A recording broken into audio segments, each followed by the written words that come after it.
Here we go. Oh, check this baby out. Oh my gosh.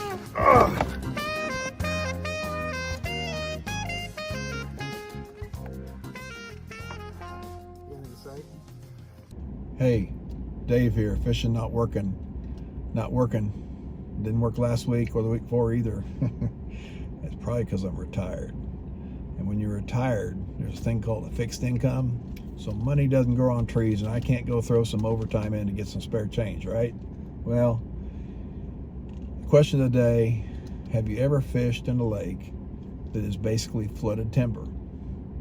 Here's a picture of where I fish. It's Eldorado Lake. And this, and a big part of this lake is flooded trees. Since I retired, I've gone fishing quite a bit, trying to catch up on all the fishing that I didn't get to do for the last 40 years. But Eldorado Lake's been my place to go, and there's a lot of snags, as you can see. And I'd much rather spend my money on gas in the boat than $5 fishing weights. So let's go inside. I'll show you how easy and fast it is to make a fishing weight for 25 cents. And then in the end, I'll show you how to rig them, because that's a big part of it also. So let's go inside. Okay, so here's what you're going to need for this. A drill with a drill bit, okay? You're going to need, you don't have to have this, but this is nice, electrical tape. You're going to need what I call screw eyes. I don't know what the technical term is. Okay, here, that's 1.5 inches. It's a little on the big side. Here is 3/4 inch. It's a little bit on the small side. They both work fine. They're going to be used. But if I was to buy more, I would probably buy 1 to 1.25 inches for this. If you're going to buy, 50 of them or so. Okay, you need that. This is very helpful. If you don't have this, a lighter that you can turn the fire up on to get a little heat, little hammer, and our special guest, tire weight. Tire weights work well. You just got to get them. And if you go to that private tire store who fix flats and sells used tires, you probably give them a bucket of them for 20-25 bucks. When you go, bring your own bucket, because they like their buckets, or give them a new bucket and take the roll bucket. But they got a bunch, and they could use some lunch money. So first off, we're going to take our tire weight. Now, what you need to know, you're not going to be able to see this, but you can. It's going to say 2 ounces. This one here is going to say 3.5 ounces. So they're marked. Hey, while I'm making this video, before I forget, subliminal message. Hey, there's a button down there. It looks like that. Hit that button for me, would you please? It really helps me out, and I appreciate it. And there's also a subscribe button. Go push that one. You'll be doing me a great favor. Thanks. And I'll get you more. There's more coming. I got lots of weird things up my head, so stay tuned. Okay, here's a 2 ounce weight. We're going to use this. It's fairly beat up, usable. First thing we do is point the camera where we're working. Here we go. A vise is very nice. If you don't have a vise, you got a hammer. But take this thing, this clip can hang up on brush and so forth. So what we want to do is fold this clip in. Okay, cutting them off or whatever is impossible. But we can fold the thing in so it doesn't hang up on things. Maybe.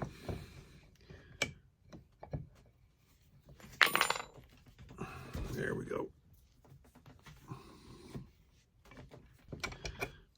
It's folded in. Okay, next thing we're going to do, I'm going to get the bottom. What the heck? We're going to drop it on the floor. Okay. Let's take this. We're going to pump it back in the vise. And it's round on top. You're not going to be able to get a drill bit to go. Hammer. Get you a flat spot that, there we go, it ain't going nowhere now, that you can get a drill bit started. Just gently tap it until you get a nice flat spot without bending it over. Next step. This is easy and fast. This doesn't take long, as you're going to see. We just want to heat it up a little bit. Not a lot. A little. If you go too much, your weight will crumble.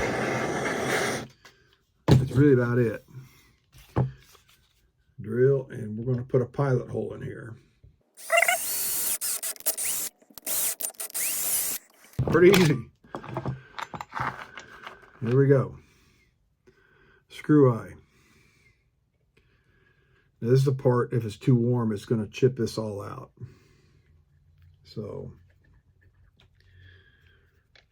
really, all you got to get there, that's probably enough to hold it, but I'm going to screw it in here a little ways.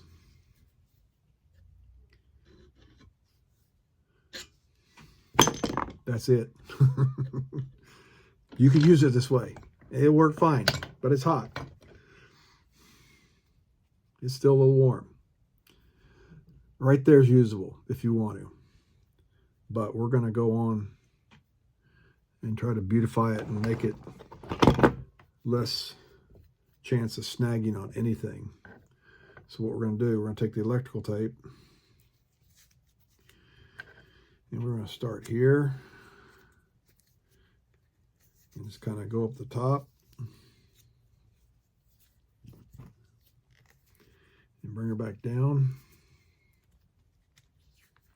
especially right there on a clip. And if you want an all black one, you can go all the way down. It just doesn't matter. So we'll tape it a lot. And that tape will last probably all summer, believe it or not. If you, that isn't good, but whoa, I can cut it off. Okay, so that's it. You get a drag and weight.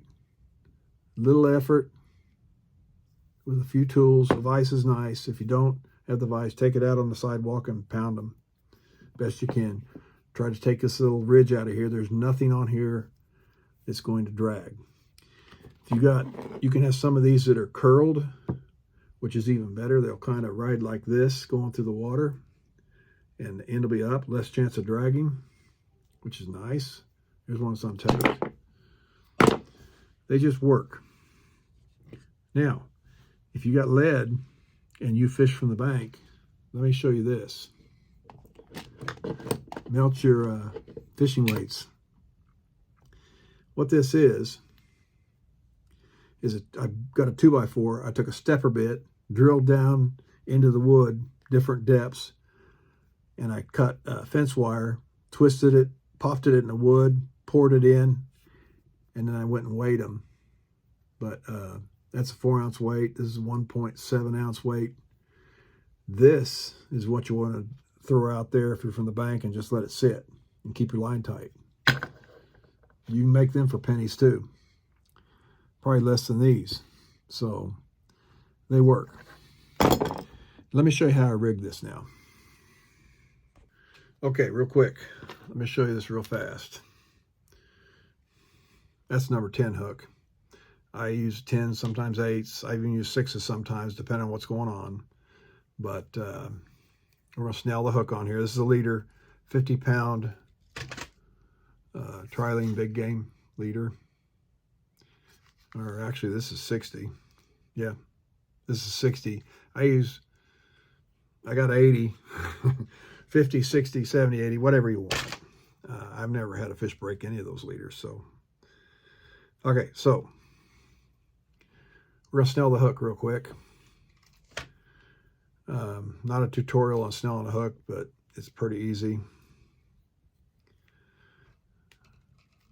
put it through there, put a loop, brought it back. Got the string. I got the leader. I'm going to make 7 wraps. That's 3, 4, 5. Keep pushing it back. 6, 7. Okay. You can go more. I need an extra hand. Okay, so there is my loop still. I'm going to take the leader, put it through the loop. Pretty simple. And I'm going to pull both ends. I'm going to pull it back.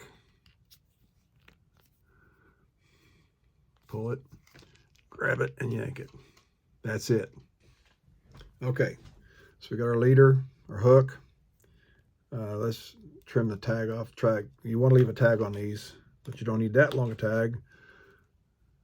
Just a tag, just in case it were to come loose. I've never had one come loose, but that's what they say. Good enough for me. I've got my fishing line. I got a swivel on here, okay? You can use this kind of swivel, or you can use a 3-way swivel. Either one works. This is easier to work with, but since I got these, it's a little different. Let's use one of these. Let's take our leader line and tie it to the side of the swivel. Pretty simple. I used an improved clinch knot on there, on this end. I think I'll probably just do the same thing here. Leave me enough line. The bigger line takes more real estate, so you got to leave you enough line. Cut it long.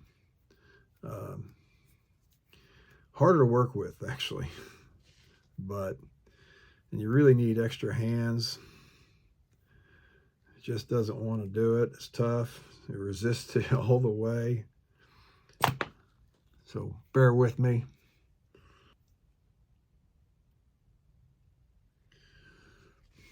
Okay. There we go. Bring it back through. Lubricate it. I'm not going to do now, so I don't gross you out. Bring it in. There you go. Now you might have noticed I left something off. It's because I'm out. It's wintertime. Peg float. What I like doing is making Santee Cooper rigs, and you put a peg float on here and you raise this bait off the bottom of the lake. Okay, but now we've got this, and we got to get on here. Next step. You ever see one of these? Fairly cheap. Here's a big one. This is 1.5 inches, which is a little overkill, but it works fine. This one here is 3/4 of an inch. It's a little underkill, but it works. But let's use the big one so it's easier to see. What I want to do is I don't want to put it on the leader end. I want to put it on the your fishing line end. So we're just going to stick this on here, run it around there, and clip this. Just take our weight. It is that simple. And what's going to happen is I'm going to put a float on here. This is going to drag the bottom as we go along, and my bait's going to be up here 1.5 feet off the bottom of the lake. And I'm going to drag it. I'm going to look for fish. And when I find them, I may just stop on them. I just don't know. We'll see. So that's the basic rigging. It's that simple. And it's cheap. Well, until next time, hopefully it warms up outside. Let's go fishing, shall we? Let's catch a big one. We'll see you next time.